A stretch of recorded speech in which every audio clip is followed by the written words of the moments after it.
Olá, pessoal. Sejam bem-vindos ao nosso canal do YouTube, ao nosso canal do Spotify. Hoje estamos no episódio 2, Conecte-se com os especialistas. Bom, antes de começar a falar sobre o que a gente vai conversar, deixa eu me apresentar. Eu sou o Sargon Seranto, eu sou o diretor executivo aqui da Conecte e hoje eu trouxe um convidado para lá de especial. O professor Youssef, ele veio trazer uma abordagem diferente sobre a análise das tendências sobre a gestão de pessoas. Youssef, eu não vou ficar aqui te apresentando, eu vou deixar que você faz isso, afinal de contas. Você é o nosso especialista. Conta para nós o que te fez chegar até aqui e se tornar esse especialista em gestão de pessoas. Seja bem-vindo ao nosso canal e a todos que estão aqui nos assistindo e ouvindo. Olá, pessoal. É um prazer enorme estar com vocês aí nesse bate-papo bacana, certo? Sargon, que a gente falar sobre uma coisa muito importante nesse mundo que nós estamos vivendo no século XXI. Bom, a minha experiência, eu venho de longo tempo trabalhando em grandes organizações. Trabalhei basicamente quase 30 anos em duas grandes organizações. Trabalhei 10 anos na Unilever e 17 anos na Johnson & Johnson. E dentro dessas companhias, eu fui diretor de recursos humanos. Enquanto eu trabalhava nas organizações, eu fui me preparando para uma coisa que é entender o mundo das pessoas, o mundo das organizações junto com as pessoas. E então, eu me formei em Direito, é a primeira coisa, né? Me formei em Direito para entender toda essa questão de normatização e tudo, direitos das pessoas. Depois fiz filosofia, aí fui para os Estados Unidos, fui fazer liderança nos Estados Unidos, fiz coaching, né, a faculdade de coaching, que não tem no Brasil, e fui fazer um mestrado na Unicamp, na área de gestão de processos industriais, justamente quando estávamos implantando a questão do Lean Sigma.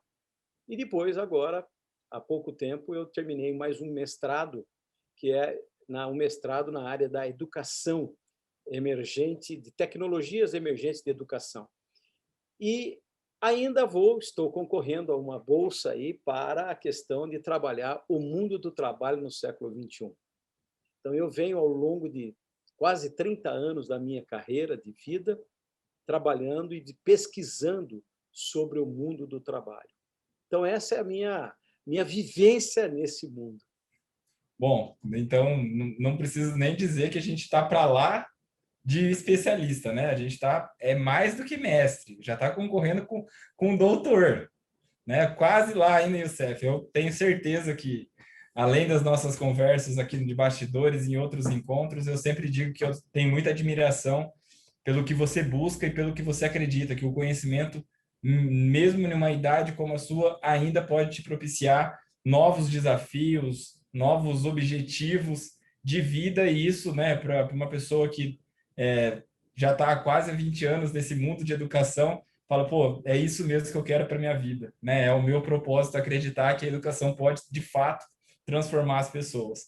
Então, gente, hoje estamos aqui vendo a prova de um cara que é um especialista, que vai contar para a gente o que ele escreveu, né? Quem conseguiu já fazer toda a leitura do blog, pôde entender e vai conseguir agora materializar um pouquinho da prática toda essa vivência que ele teve na carreira profissional, a carreira acadêmica e o que de fato, né, o nosso gestão de pessoas dentro das organizações tem como tendência, tem como motim principal o olhar, né, para o futuro, para o século XXI. Youssef, conta aí para a gente, por que você escreveu sobre isso? Por que você acredita que essas tendências podem, de fato, mudar aí drasticamente o meio onde nós estamos inseridos? Bom, primeiramente, o século XXI ele traz uma grande mudança de paradigma. Ele começa com isso. Em 2000, houve uma grande ruptura com a questão que a gente conhecia como Revolução Industrial. A Revolução trouxe um novo paradigma, a Revolução 4.0. Qual o novo paradigma? No século XX, as pessoas que trabalhavam nas empresas o que eu queria delas? A mão de obra. Eu queria a mão de obra. Por isso, a palavra empregado. Empregado, etimologicamente, a palavra ela é escravo, um servo.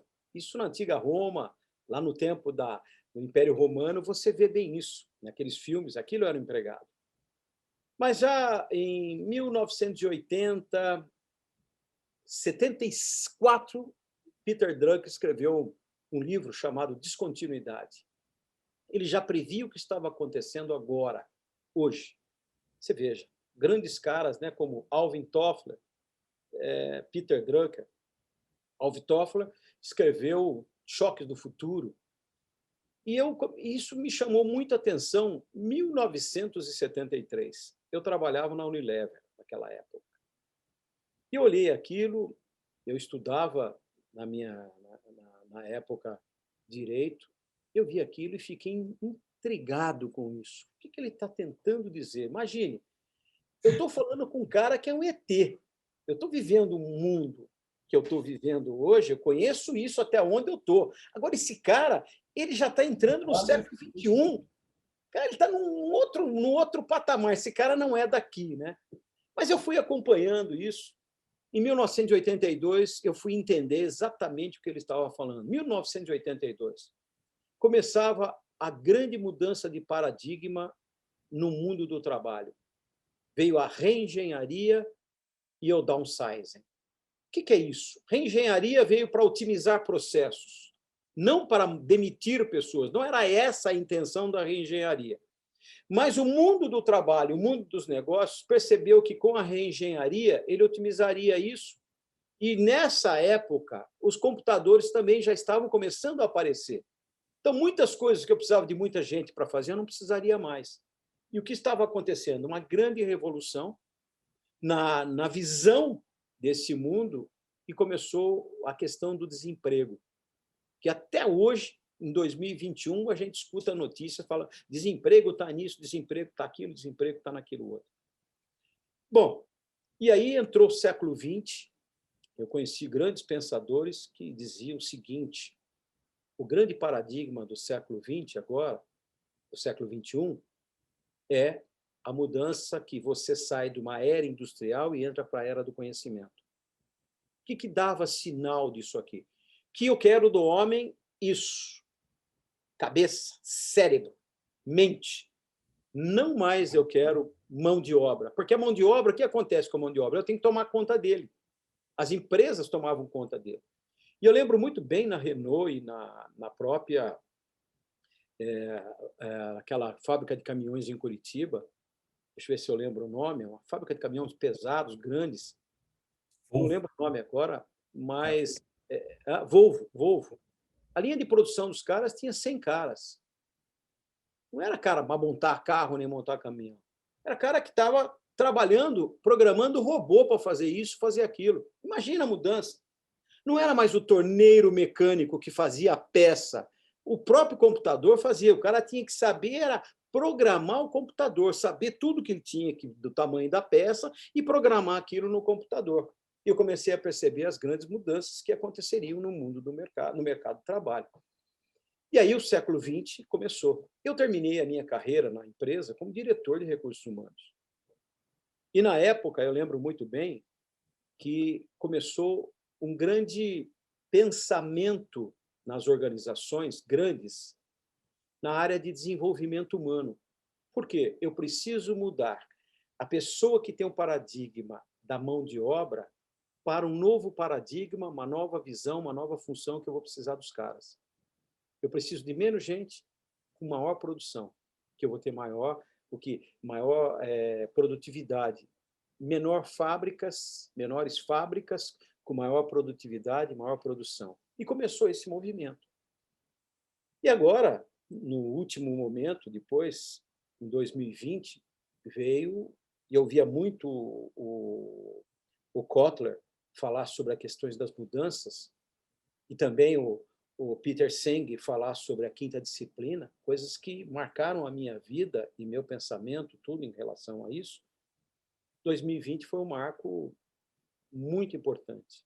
Mas antes desse marco importante de 2020, eu tenho que falar de um outro marco que chamou muita atenção no mundo, que foi o Fórum Econômico Mundial em 2015, que ele mostrou para o mundo que, como o século XXI, iria andar daqui para frente? Como seria essa mudança no século XXI? 3 elementos fariam parte dessa grande mudança no século XXI. Primeiro, velocidade. A velocidade com que as informações acontecem, a velocidade com que tudo isso está, parece que o tempo está correndo demais, mas o tempo continua aí, o tempo é um princípio. Mas a velocidade com que as informações aparecem faz com que a gente mentalmente precise estar preparado. Porque quem está preparado hoje é o computador que consegue ter dentro do sistema operacional dele toda essa, né, conseguir pegar essas informações e transformar isso em algumas coisas que são importantes para nós trabalharmos. Só que ele tinha uma outra coisa fundamental. Por isso que o mundo do desenvolvimento humano ele é fundamental hoje, que é a questão do conhecimento profundo. As organizações como escolas, atividade educacional, precisa ter uma mudança muito grande nessa questão de atender essa nova exigência que o mercado traz. E, por fim, a tecnologia, que ajuda você, tanto na profundidade desse conhecimento, que a internet hoje tem 99% do conhecimento do mundo está na internet. Aquilo que começou em 1500, chegou a 1900, levou 100 anos para conseguir consolidar todo esse conhecimento, hoje gira em 12 horas. Você tem uma ideia. Quem que gira isso em 12 horas? Né? E aí o que aconteceu?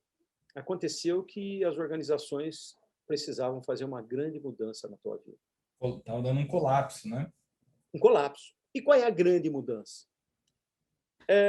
Eu percebi que das diretorias de funções importantes da organização hoje, talvez tão mais importante do que outras, não era assim no século XX, que o século XX, uma área de gestão de pessoas, não era nem gestão de pessoas que se chamava recursos humanos, RH.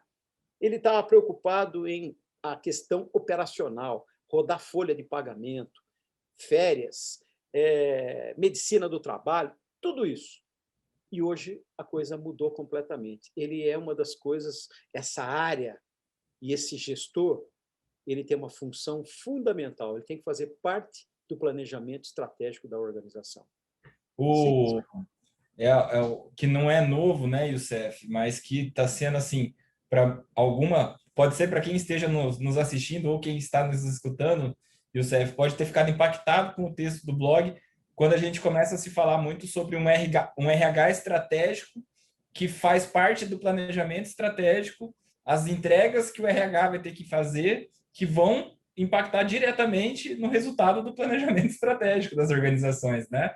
Então, a gente pode pensar que um primeiro highline, vamos dizer assim, dos tópicos de tendência seria esse, Youssef, a gente olhar a organização e fazer essa comparação. O que o RH tem conseguido implementar de novas tendências, no sentido de acompanhar as mudanças, se está acompanhando a tecnologia e se o conhecimento profundo, vamos dizer, o deep learning, né, dentro da organização, se eles estão conseguindo fazer coerência dentro dessas três áreas de mais ou menos isso? Com certeza. As novas habilidades que estão sendo exigidas no mercado hoje faz com que o gestor de pessoas busque como eu posso transferir esse conhecimento baseado na necessidade da organização. Faz parte do planejamento estratégico da organização. Toda organização, ela é uma fórmula da estratégia. A estratégia é o quê? Nada mais é do que o planejamento estratégico, mais a execução do que foi planejado em busca de um resultado. Mas, antigamente, no século XX, a gente media o resultado pela questão financeira. O dinheiro, o lucro líquido que media. Hoje o resultado é muito maior do que isso.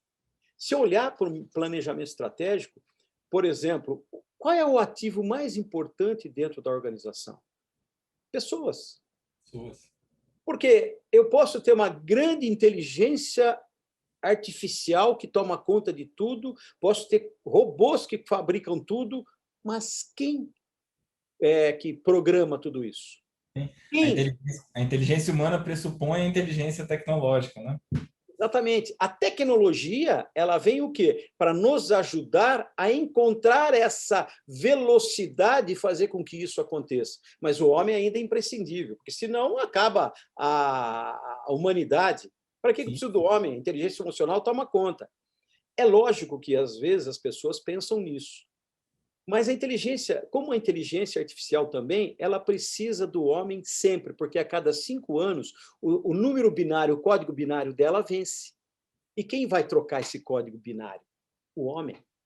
Então, esse entendimento da gestão de pessoas hoje, ele é um fator primordial dentro da organização. Por quê? Ele tem que lutar, ele tem que entender tanto a necessidade da organização, quanto a necessidade do ser humano. Ele é muito mais do que ficar olhando por folha de pagamento, olerite, cartão de ponto, férias. Isso aí o robô faz. O sistema faz. Eu não preciso mais estar preocupado com isso. Eu nem preciso de gente para fazer isso.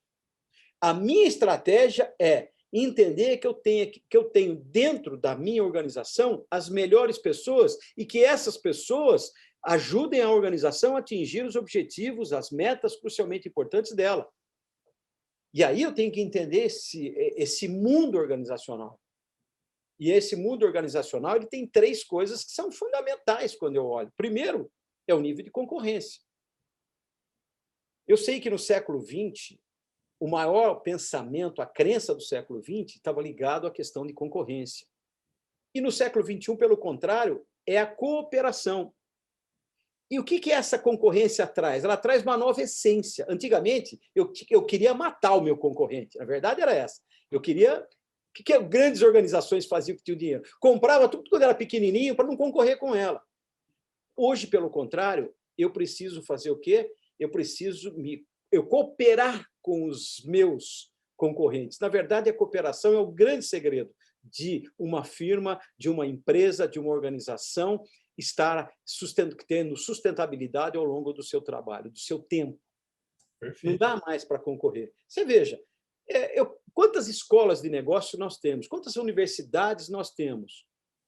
Mas hoje, as universidades, todos estão buscando uma nova forma de transferir o conhecimento para os seus alunos, de alguma forma ou de outra, cada uma cooperando com outra, os professores intercambiáveis, né? Porque professor é igual motorista de caminhão, é aquela pecinha atrás do volante. Então, o que acontece? Você, na verdade, não tem mais hoje a cadeira do professor, porque nem o professor existe, a função do professor morreu. O cara fala, eu sou professor, ele não é mais o centro das atenções, não precisa mais, ninguém precisa de professor. Eu preciso de uma nova forma, uma nova tecnologia de transferir o conhecimento. Pegar aquilo que nós aprendemos ao longo do tempo e como nós vamos trazer isso na prática para o nosso dia a dia. Esse é o grande segredo. Ele chama gestor da educação. Esse é o fundamental dentro de uma organização educativa. E dentro de uma outra organização, que é empresa de outros setores, eu preciso da cabeça do gestor de RH. Segunda coisa, ele precisa estar atento ao mundo do que está acontecendo, que é uma necessidade da empresa, são as novas habilidades exigidas das pessoas. Hoje eu estava falando de manhã sobre administração de tempo e conversando com jovens, e esses jovens eu estava falando para eles, gente, tem 2 tipos de pessoas. Tem as pessoas que, nesse tempo de pandemia, usam o seu tempo no importante. O que é usar o seu tempo no importante? Olhar para aquilo, o que eu vou fazer? Essa pandemia, uma hora ela vai passar. Ela pode durar 3 anos, por conta da ciência. Mas daqui 3 anos, quem vai estar na frente de todos? Quem estiver preparado, quem se preparou durante todo esse tempo. E tem aqueles outros que estão contando quantos estão morrendo, estão preocupados com o que fica em casa, com o que vai comer, com um monte de coisa. Tá certo, são preocupações. Mas quem já morreu, não adianta eu ficar contando quem já morreu. Não traz nenhum valor para mim. Mas eu tenho que tomar cuidado com o que vai acontecer se eu sobreviver nessa vida em que eu estou vivendo agora, nesse momento. Então, níveis de habilidade. Que habilidades são exigidas agora para que isso possa levar essa empresa? Então, uma das necessidades da organização, que está numa mudança muito grande, é exatamente o gestor de RH, ele precisa fazer o quê? Ficar atento. Uhum. e trazer para dentro da organização dele a educação corporativa, que faça com que essas pessoas se desenvolvam nas habilidades necessárias para aquela organização ter sucesso no seu objetivo. E a última, que todas essas pessoas, o gestor de RH precisa ficar, de gestão de pessoas precisa ficar atento, é a questão da disrupção. O que é a disrupção? O que era feito não é mais, agora é novo. É o impacto que a tecnologia trouxe para o nosso novo mundo. Até eu, como gestor de pessoas, preciso entrar nesse barco, preciso entender. Então, essa é uma necessidade que o gestor de pessoas ele precisa ter na cabeça dele para ele ser hoje o grande gestor nessa área. Youssef, quem está aqui nos assistindo e também nos escutando, que não fez a leitura do blog, talvez deva tá sentindo um sentimento que, poxa, da onde que está saindo tanta coisa, assim, tanta informação diferente. Então, eu convido vocês para irem ler o texto no nosso blog. O texto está muito completo, dando mais referências da onde que o Youssef procurou essas informações para estar passando aqui para vocês. Mas, independente, Youssef, eu tenho como propósito maior aqui da Conecte de fato, o próprio nome, né? É manter o mundo conectado. Então, quando a gente fala dessas conexões, eu estou aqui com você hoje, você está em São Paulo, eu estou em Maringá, você está buscando conhecimento que é uma referência que é mundial, né, do Fórum Econômico, e tem gente nos assistindo, tem gente nos escutando, tem gente que leu o texto, mas que talvez não esteja fazendo nenhum dos dois canais de conhecimento, né, desse aprendizagem. Mas o que eu queria tentar que você te convidar e que você pudesse nos proporcionar isso? Você consegue dar algum exemplo de alguma empresa que você está trabalhando, de alguma coisa para materializar uma dessas três áreas que você usou como exemplo, né? Seja do impacto da forma como gerenciar essas novas habilidades, das disrupções dessas tecnologias, só para que o pessoal que está aqui com a gente consiga entender de forma mais democrática, né? Pô, era isso, eu estava entendendo outra coisa. É simples. Eu tenho trabalhado há 2 anos agora, há 2 anos atrás, né? Eu tenho trabalhado com 2 grandes organizações que elas tinham um objetivo. Qual era o objetivo? O objetivo delas era ter maior sucesso, ter maior, vamos dizer assim, aumentar o seu número de clientes e ter os seus objetivos, alcançar os seus objetivos com mais maestria e fazer com que o seu cliente tivesse sucesso. Para isso, ele precisava de algumas novas habilidades com seus gerentes. E eu precisava colocar para essas pessoas, não é simplesmente um treinamento qualquer. Nós precisamos usar uma metodologia que eu chamo 4D. São 4 Ds. Primeiro, vamos fazer um diagnóstico completo da necessidade que você tem dentro da sua organização, baseado no que você está me falando. Segundo do diagnóstico, né, primeiro, desculpa, né, falei diagnóstico, eu falei segunda fase. O primeiro é a demanda, é entender exatamente a demanda que ele está me querendo. O que ele quer? Ele quer aumentar a base de clientes. Parece simples, normal. Tá. Eu quero aumentar a minha lucratividade. Eu quero aumentar uma série de coisas. Mas como é que eu faço isso? Por trás disso que tem. Quando eu falo de demanda, não é tão simples chegar lá, o cara me falar isso, pronto, entendi o que você está falando. Não, não é simples. Ele está me falando, mas eu preciso entender o que está por trás disso. E quando eu falo de demanda, talvez eu vou falar grego aqui, mas vou explicar o que é para facilitar para as pessoas. Quando eu falo de demanda, 3 disciplinas são fundamentais para entender o ser humano. Por isso que nós temos psicologia, psiquiatria, medicina, tem tantas coisas ligadas ao ser humano.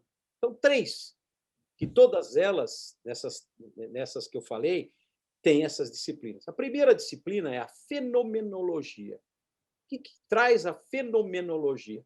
Ela estuda o ambiente, as necessidades que o ambiente traz, quais são os fenômenos que estão acontecendo no mundo em que nós estamos vivendo, para transformar isso dentro da sua organização para você ter sucesso.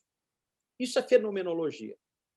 Só que quando alguém coloca alguma coisa para você, e você precisa estar atento a escutar, você precisa de uma outra disciplina chamada hermenêutica.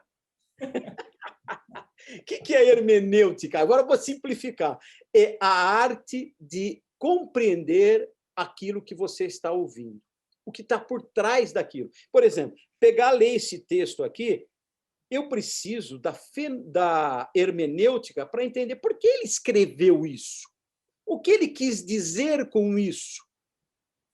E aí entra a terceira, que é fundamental, por isso que o blog está aí, e que a gente tem que fazer a pergunta no blog, aquilo que eu não entendi, é a questão chamada maêutica.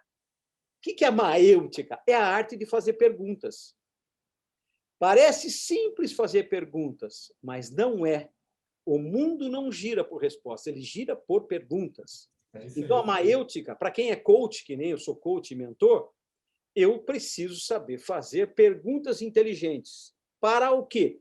Poderosas, para ganhar aquelas outras duas que eu te falei, a fenomenologia, o que está ocorrendo dentro da empresa, e entender aquilo que ele está me dizendo, que está por trás disso. E vou te dar um exemplo. Quando ele falou que ele precisa isso, eu entendi, depois de tantas perguntas, o que ele precisa é melhorar as habilidades dos seus gerentes no relacionamento com o seu cliente, para que ele torne a experiência do cliente uma coisa fantástica dentro da organização. Aí, o que o cliente vai fazer? Ele vai levar essa experiência para outras pessoas, que vai trazer essas pessoas para dentro da organização. Você está vendo como a prospecção não é tão simples como parece?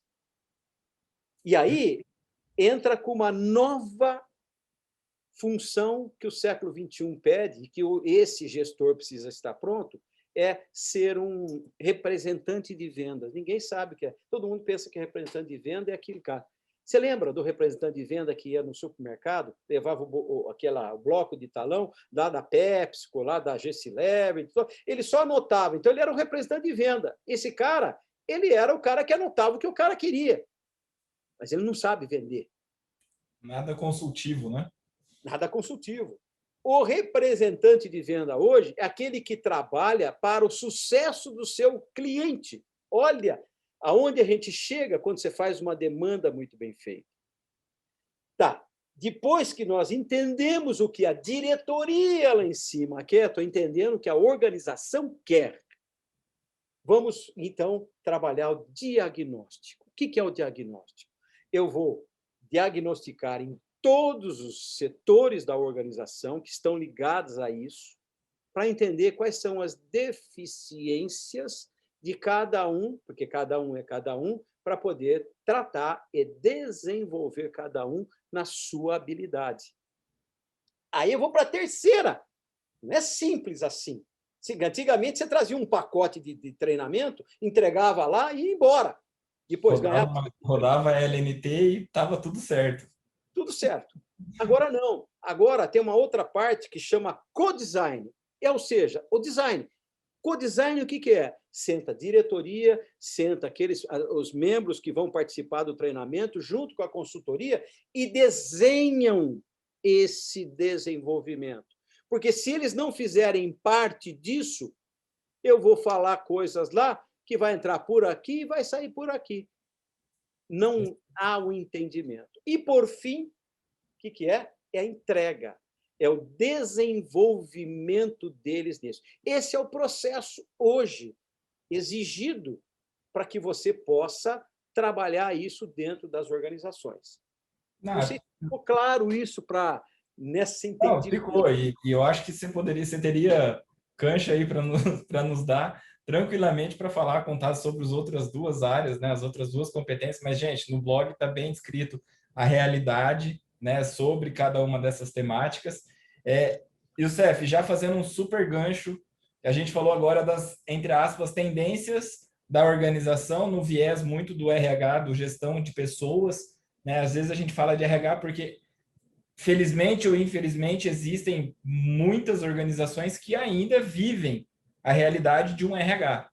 Várias já conseguiram se transformar em um RH estratégico, em gestão de pessoas, em gestão de gente e sustentabilidade. Tudo isso tem acontecido, né? Esse viés disruptivo que você colocou. Mas olhando agora para saímos, vamos dizer que a gente está descendo os degraus agora dentro da organização. O segundo, eu acho que já ficaria as pessoas. O que impacta aqui diretamente que você entende que valeria muito a pena deixar para nós aqui e talvez exemplificar, né, igual você colocou aqui dessa empresa que você tem trabalhado nesses últimos 2 anos para materializar essa entrega? Incrível essa pergunta sua, o que você fez é sensacional, porque a gente só pensa em termos de organização, né? Todo mundo pensa em termos de organização, em ter resultado e tudo mais. Esquece do mais importante, que são as pessoas. As pessoas têm necessidades. E ninguém escutou Maslow em 1950, quando ele falava isso. Ele fez a pirâmide de Maslow. Mas quem lembra da pirâmide de Maslow? E a pirâmide de Maslow, ele mostra dois lados da pirâmide. Porque as pessoas têm necessidades fundamentais na sua vida. Se eu olhar para a pirâmide, ela tem o quê? Ela tem a satisfação fora do trabalho e a satisfação no trabalho.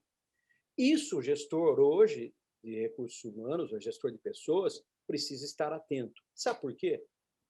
Porque a organização tem valores, missão, sonho, ela tem, que é a visão dela, e as pessoas também. Às vezes as pessoas não sabem, mas ela não está feliz na organização. Tanto que a Harvard escreveu aquela, né, o jeito Harvard de ser feliz, que estudou durante tantos anos, é para entender a felicidade das pessoas. Às vezes, eu lembro muito bem, quando eu era diretor de recursos humanos em grandes organizações, tinha pessoas que trabalhavam lá 28 anos. E quando ele saiu, ele falou assim, tirei um peso na minha cabeça. Mas você ficou 28 anos aí? Por quê? Porque ele estava acostumado na dependência da organização tomar conta da vida Cuidava dele. dele, né? Mas ele esqueceu de viver a vida dele. E as pessoas têm. E hoje, se você olhar os jovens, eles são muito focados em jornada. A jornada deles. Eles querem trabalhar muito, pouco, ser presidente da empresa em pouco tempo e ganhar muito bem. E fazem bem eles. Não estou dizendo que eles estão errados. Outro dia um pai veio me falar, só para você entender isso que eu estou dizendo. Youssef, o que eu faço para o meu filho parar de jogar videogame? Eu não aguento mais ver esse moleque jogar videogame o dia inteiro. Aí eu trouxe ele para a realidade, fui buscar lá atrás. Quando você era moleque, o que você fazia? É lógico que no seu tempo não tinha videogame, você já é mais velho, não é tão novo como eu. Brincando com ele, ele deu risada. Eu falei, então, você jogava bolinha de gude, brincava de guerra de mamona, lembra disso? Empinava pipa, carrinho, forte Apache, todas aquelas coisas que a molecada brincava lá, tá? E o que você fazia na vida? O que sua mãe falava para você? Moleque, vem estudar. Quanto você ganhava nessa época? Não ganhava nada, nem experiência, né? Você deixou, porque essa é uma fase importante que, se você olhar, você ganhou muita coisa. Você ganhou uma coisa que foi uma base na tua vida de criatividade. Fazer uma pipa, quem sabe fazer uma pipa hoje? Você compra pronta. Eu sei fazer. Você sabe. Eu fiz. Antigamente não tinha cola tenaz. Você tinha que fazer cola de farinha de trigo. Digo. Para colar no folha de papel de seda, não rasgar a folha e colar a vareta. Você tinha que saber envergar a vareta para o bicho não ficar penso e não subir. Então, gente, esse tempo foi importante para a criatividade. Hoje, o mundo mudou. Velocidade e tecnologia. Seu filho joga toda hora. Você sabe quanto ganha o moleque do time da Kabum, que joga campeonato mundial de videogame para Kabum? O moleque tem de 16 a 18 anos. R$40 mil por mês para jogar videogame. Ele fica 6 horas por dia treinando para jogar. Mas qual é o por trás de jogar videogame e campeonato? Você acha que a Kabum quer levantar taça de campeonato mundial? O que a Kabum quer com isso? Durante as 6 horas que os moleques estão lá trabalhando, fazendo novos jogos e testando os jogos, ele está criando o quê? Uma estratégia de vencer tudo aquilo lá e criar novos jogos para fazer com que o mercado queira cada vez mais comprar, porque eu quero vencer aquilo, eu quero vencer aquilo. Porque quando um vence, aquele jogo já não tem mais valor. Acabou. Por que eu vou comprar? Já sei como é que funciona, mas eu não. Eu quero cada vez mais buscando. Então, essa é a profissão dele, jogar videogame. Mais cedo, é mais cedo. Então, eu preciso olhar a satisfação das pessoas, que ela tem 4 dimensões, e às vezes a gente esquece disso. A pessoa tem 4 dimensões. A dimensão dela física, que é o corpo. Por exemplo, uma pessoa que está com a saúde debilitada, hoje, vamos falar sobre hoje, está com Hoje, Covid e consegue ir lá na empresa trabalhar, produzir alguma coisa, pronto, esse cara já está debilitado. Tá. Ele tem uma outra visão dele que está por trás desse entendimento que eu preciso ter da pessoa, de carreira. Ele está lá hoje. Mas você sabe o que ele pensa na vida dele, em ser ou entrar o mesmo dentro da sua companhia, onde ele quer chegar? Ninguém sabe, ninguém pergunta. Outra coisa, a carreira não é mudar de emprego ou ser presidente, não. Carreira significa, eu estou fazendo isso hoje, mas amanhã eu vou, ao longo da minha jornada, fazer coisas diferentes. Isso é carreira. Não é o que as pessoas têm na cabeça, pensando que carreira é mudar de emprego, mudar de ser promovido, nada disso. Carreira é você, ao longo da tua vida, o que você faz com esses cenários que você tem. Isso é carreira. E a terceira coisa que uma pessoa tem uma necessidade enorme é a questão financeira. Nós estamos vendo aí com a pandemia, o cara está desempregado, quantas pessoas, você conta no dedo, quantos pode ficar 1 ano sem trabalhar. sim. E aí ele tem o quê? São necessidades fisiológicas, necessidades de segurança, necessidades sociais, e a estima, que é a autoestima, e a sua autorrealização. Mas, por outro lado, tem que ter satisfação também no trabalho. O que é a satisfação no trabalho? Ter um horário de trabalho adequado, ter intervalo de descanso, conforto físico, um ambiente gostoso, a empresa que seja motivadora para você ir lá todo dia trabalhar, que a empresa te reconheça, conheça os seus talentos e a sua competência, que você tenha voz ativa, possa contribuir com a sua criatividade. Essa é o grande entendimento no novo cenário das empresas que estão aí competindo para ganhar o seu cliente. Não sei se ficou É. claro isso para todo mundo. Não, Youssef, assim, se a gente fazer igual você colocou, né, uma analogia primeiro sobre as tendências da organização. Beleza, vamos estar olhando ali que o RH ele tem três etapas principais para se estudar: habilidades, conhecimento, tecnologia.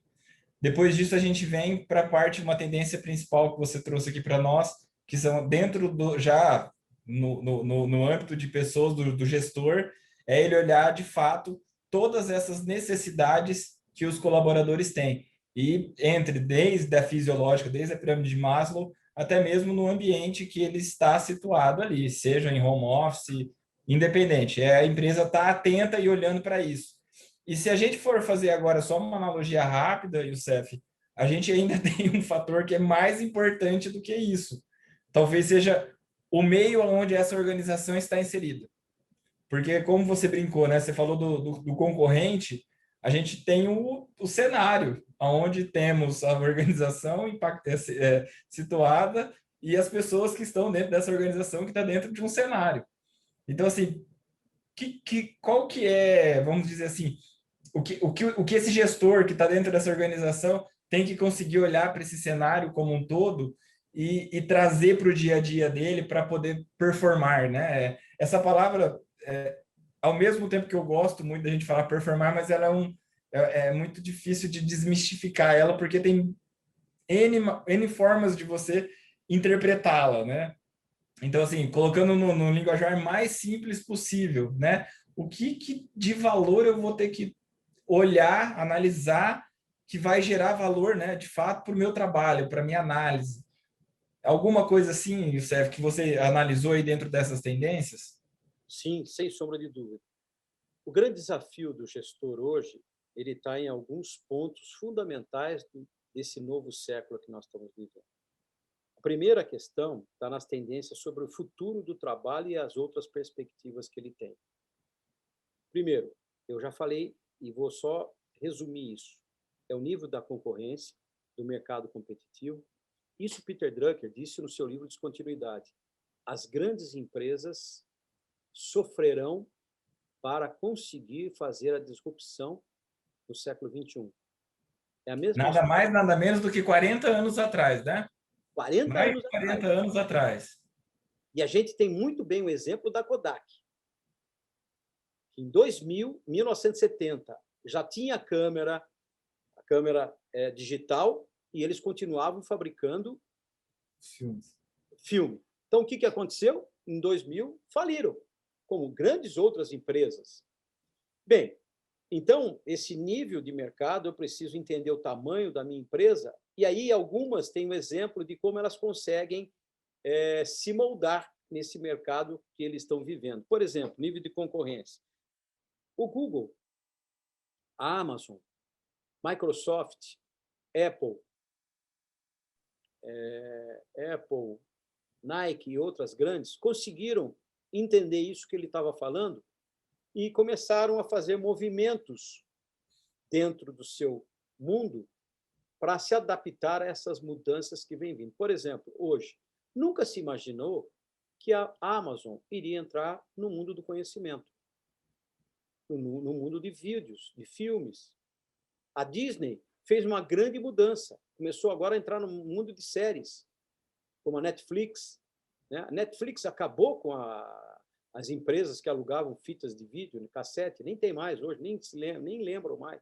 Então, essas grandes empresas começaram a atender, ver o movimento. Mas como é que eles fizeram isso? Simplesmente mudaram o negócio deles? Não. Sabe qual foi o primeiro grande momento disso? Mudar a cabeça das pessoas. Fazer com que as pessoas entendessem esse movimento.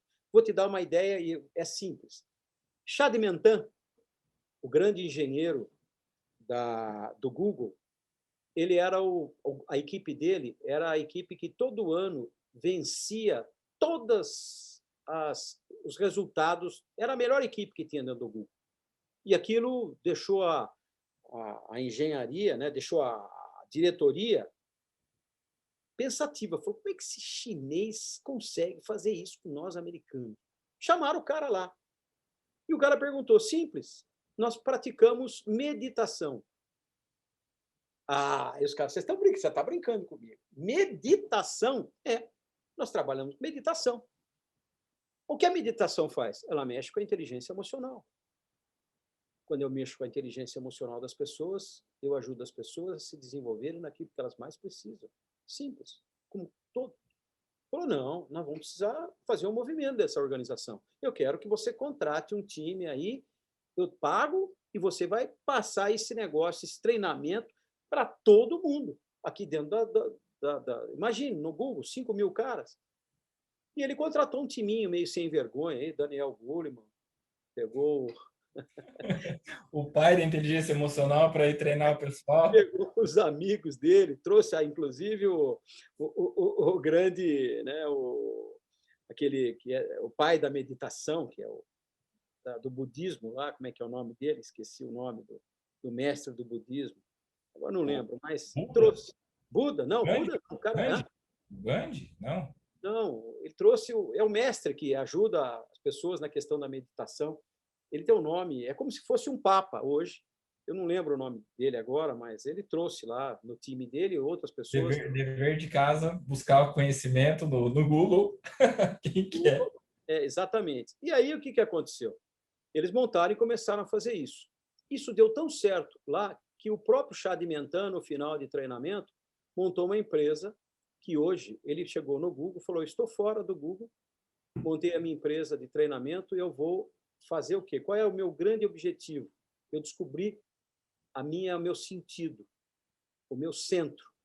Eu vou difundir isso para o mundo, vou formar no mundo, para o mundo inteiro, vários consultores e pessoas que vão ensinar essa técnica no mundo inteiro para as organizações. Isso é um dos exemplos. Você pega a Amazon, que vendia só livro, ela não vende só livro. Ela está fazendo tudo hoje. Ela vende livro, eletrodoméstico, música, e dá aula ainda, vai começar a dar curso. Então, gente, esse é o nível de concorrente no mercado competitivo que nós estamos vivendo. Eu preciso ter o quê?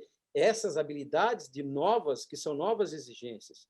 Preciso ter o impacto da tecnologia nas minhas carreiras também, na carreira das pessoas. Isso vai fazer com que a organização entenda o que é disrupção. O segundo grande desafio para tudo isso é o desafio dos líderes nesse século XXI que nós estamos começando, que é entender as competências interpessoais, onde as máquinas não podem competir.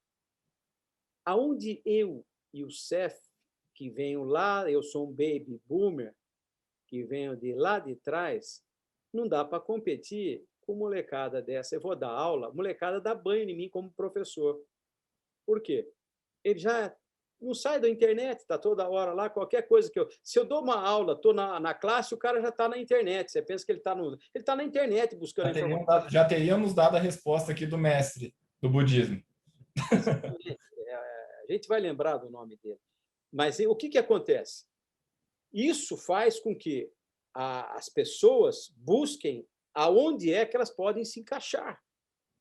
Para isso, eu, como gestor, preciso aplicar uma ferramenta chamada People Analytics na prática. Ou seja, buscar tudo isso que está acontecendo, olhar no meu pessoal e que está faltando, aquilo que eu falei anteriormente. Ter uma questão de transparência de comunicação dentro da organização. E ainda, um outro desafio que é do nosso novo tempo, que profissões estão emergindo e emergiram já a partir de 2020. Posso dizer algumas delas aqui. Gestor de mídias sociais, por exemplo. Não tinha, né? E agora está em voga, né? Está em voga, está procurando, não tem. Engenheiro de cibersegurança. Olha, não saiu a LCPD aí, sei lá. Mais do que esse engenheiro preciso, já falei para vocês, de representante de vendas, preciso de cientista de dados, não é mais analista de dados. Cientista de dados. O que é o cientista de dados? Ele precisa pesquisar para estar à frente da informação que era de ontem. Eu preciso estar na frente dessa informação de ontem. Sim. Então, eu preciso de especialista em inteligência artificial. O que é o especialista em inteligência artificial? O que eu preciso ensinar para o meu computador? E como eu vou passar isso para ele? Youssef, assim, né, para quem lê o blog, vai conseguir entender certinho toda essa analogia que a gente está tentando materializar, mas de forma bem completa, bem circunstancial, escutando, e que não lê o blog, façam isso, né? Tenho certeza que vai complementar, vai fechar esses pontos de conexão que às vezes vocês vão entender, pô, mas espera aí, né? Tá saindo de uma coisa, está voltando lá para o tópico 1, né? Tá fazendo... Não, na verdade a gente está fazendo uma linha do tempo para a gente chegar até aqui e caminhando já para a parte de conclusão final. O último tópico, Youssef, que eu queria que você nos deixasse assim um pouco não é, como eu vou dizer, quando a gente vai falar dessa análise de cenários, né, como eu disse, o blog vai trazer um pouco mais de conexão, vocês vão entender um pouco mais. Mas se a gente for olhar, fazer agora um overview geral, o ponto principal para se conseguir, para esse gestor contemporâneo, para essa tendência número 1, a gente pode entender que talvez o grande aliado para tudo isso é conseguir ter uma tecnologia que possa transferir esse aprendizado, medir esse aprendizado, como que eu vou dizer, fazer a gestão desse conhecimento para que as engrenagens não parem de rodar. É alguma coisa nesse sentido, Youssef? Sim, duas coisas fundamentais que o gestor precisa ter para encerrar esse nosso bate-papo. A primeira delas é saber como reter o talento dentro da sua organização. Como é que eu retenho um talento dentro da organização? Como é que eu vou atrair esse talento para a minha organização? Como eu vou conquistar esse talento? Quando eu propicio para ele uma forma de conhecimento que vai ajudar ele a desenvolver todo o seu talento e toda a sua qualidade e as habilidades que ele precisa para aquela organização. Para isso, tem uma metodologia que eu adoro. Vou trazer para vocês como um exemplo, que eu uso na minha empresa, chama 6DS. 6 dimensões para você transferir esse conhecimento. Essa experiência do aprendizado completa.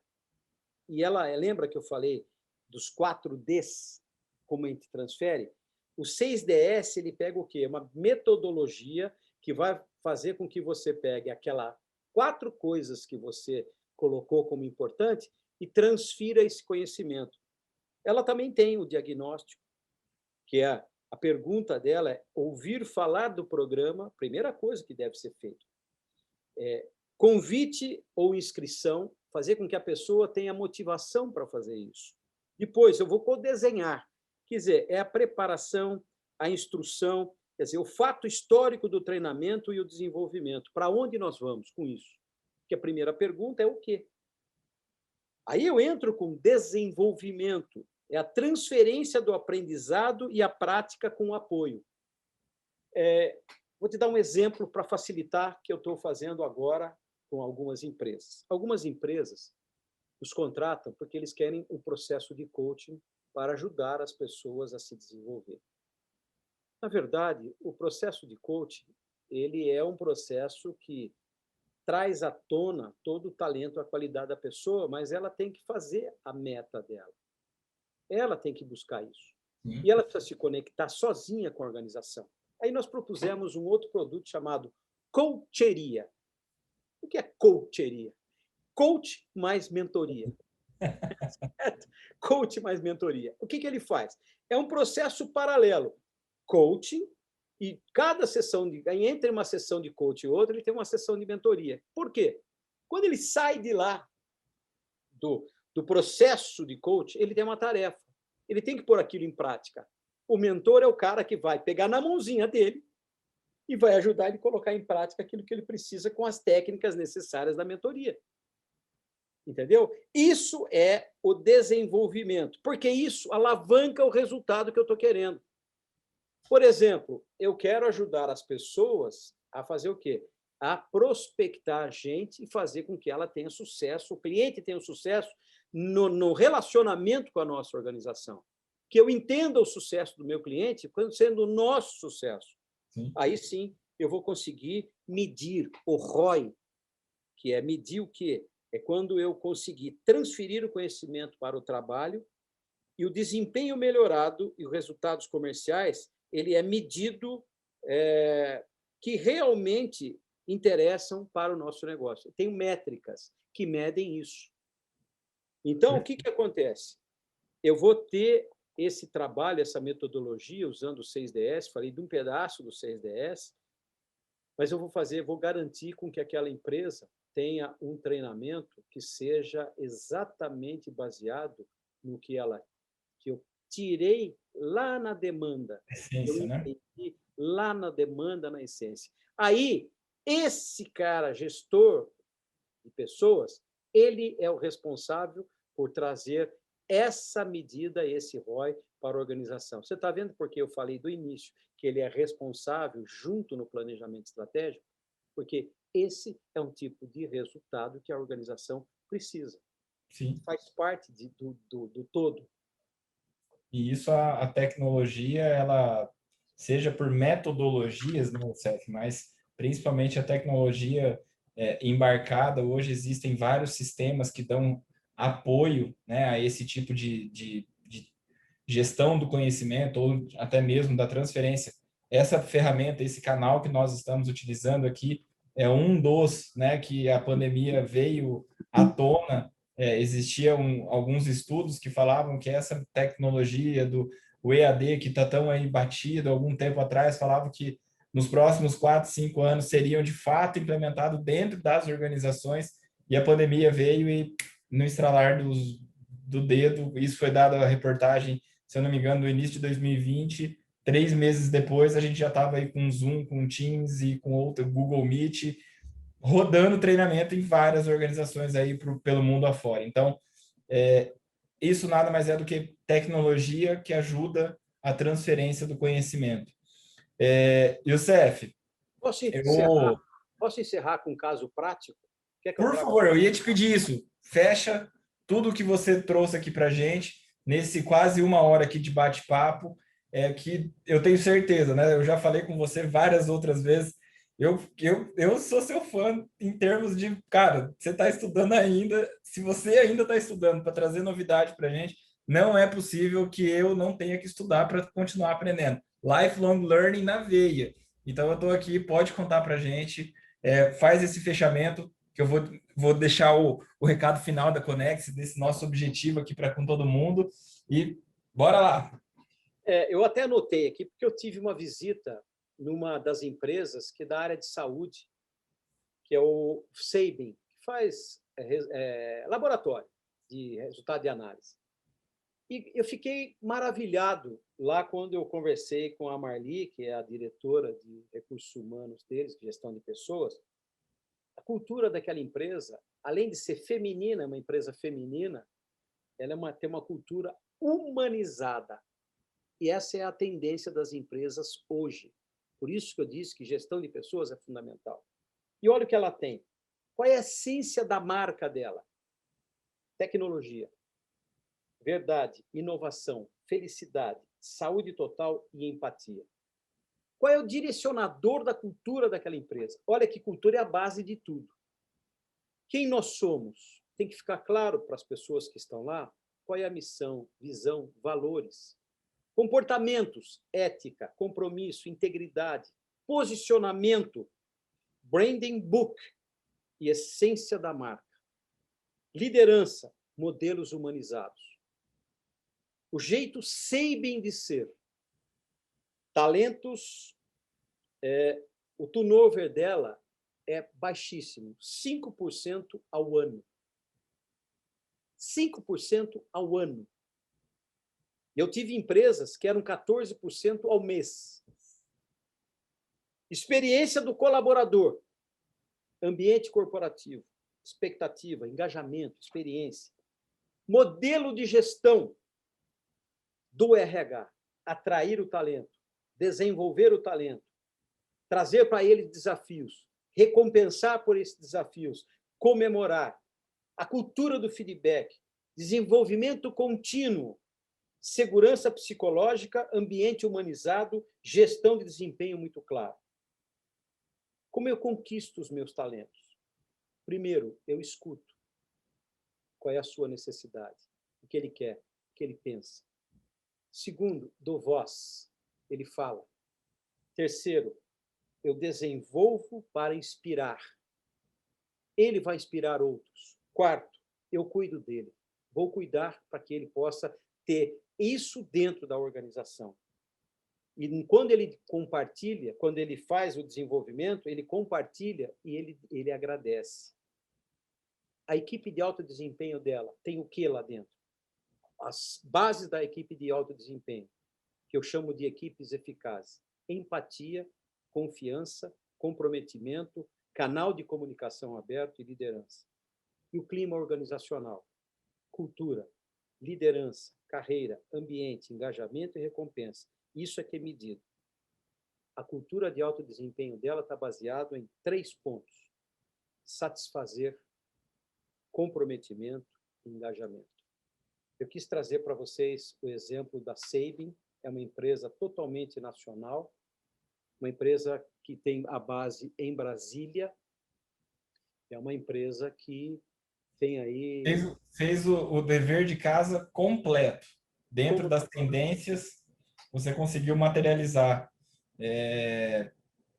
praticamente desde a organização, pessoas, cenários e a tecnologia de como eles usam isso, né? Youssef, você deixou até uma frase ali do que a SEMI tem feito e eu vou te convidar para um novo desafio, que é escrever um pouquinho para nós, né? Falar um pouquinho para nós em um outro bate-papo sobre, talvez até materializar um pouco mais do que eles estão fazendo lá, sobre essa jornada, sobre essa experiência do colaborador dentro da organização.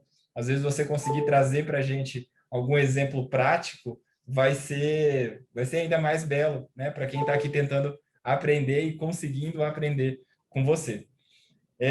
Bom, eu vou deixar aqui um abraço carinhoso, um abraço digital.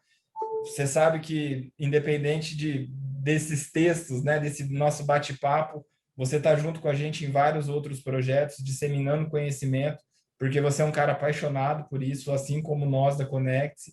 Então, a gente espera que, de alguma forma, seja no vídeo, no YouTube, seja no Spotify, pelo áudio, pelo podcast, ou seja pelo texto, a gente tenha conseguido impactar vocês. Porque a gente acredita, única e exclusivamente, que o conhecimento e as perguntas é o que move o mundo. Então, todos os próximos convidados dentro dessa série de episódios que a gente vai fazer, conecte-se com os especialistas, a gente tem esse belo propósito, é trazer conhecimento para vocês, materializar de alguma forma e como a gente coloca isso em prática. Então, Youssef, mais uma vez, muito obrigado e já deixei o desafio aí. Então, talvez num dos próximos episódios o Youssef vai estar com a gente de novo e, novamente, né, trazendo o que há de melhor, né, e o que há de mais belo e novo dentro desse cenário de educação. Youssef, grande abraço. Quer deixar um último recado aí para todo mundo? Abraço a todos. O que eu digo para as pessoas sempre é uma coisa que eu falo para todos os alunos e para todas as pessoas. As pessoas me perguntam, como eu faço para ter conhecimento? Eu lembro sempre do meu grande professor, que eu tive com ele nos Estados Unidos, ele disse o seguinte para mim, sabe o que você faz? Ande com pessoas do conhecimento. Então, não deixe de fazer o quê? É ter a educação continuada. Essa educação continuada. Não deixem de ler. A leitura ela é fundamental no nosso mundo. Leia, mas leia mesmo. Coloque esse hábito na tua vida. Hoje eu leio 40 livros. Na semana eu divido por assunto. Estou lendo. Comprei mais 2 hoje. Não é para mentira, não. Está aqui, ó. Esse que eu comprei, esse aqui você já conhece. Esse eu conheço. Esse aqui, eu estou estudando logoterapia, que é a Viktor Frankl, é o grande pai da logoterapia, que ele descobriu a última das grandes liberdades humanas, o poder de escolher o resultado que você quer na tua vida. Sucesso a todos. Youssef, pessoal, até uma próxima. Muito obrigado e fique atento. Em breve a gente tem o episódio 3 do Conecte com Especialistas. Até mais.